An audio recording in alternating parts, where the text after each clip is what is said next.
এবং আইসিসির জবাবের প্রেক্ষিতে কি আলোচনা চলছে বৈঠকে?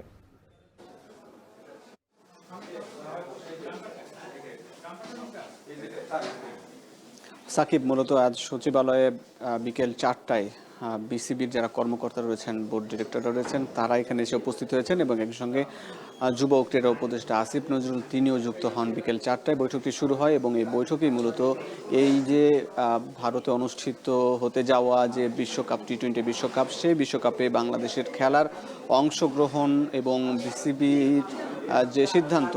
এবং একই সঙ্গে আইসিসির সিদ্ধান্ত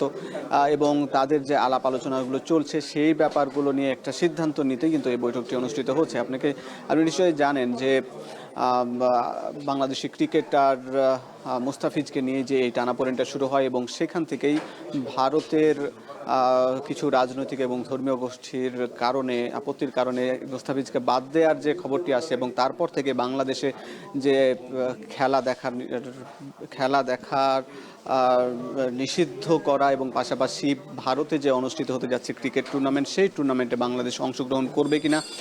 এবং নিরাপত্তাজনিত কারণে বাংলাদেশ সেই টুর্নামেন্টে অংশগ্রহণ করবে না এমনটি যখন জানানো হয়েছে, তারপরে কিন্তু আইসিসি সেই চিঠির একটা যে চিঠির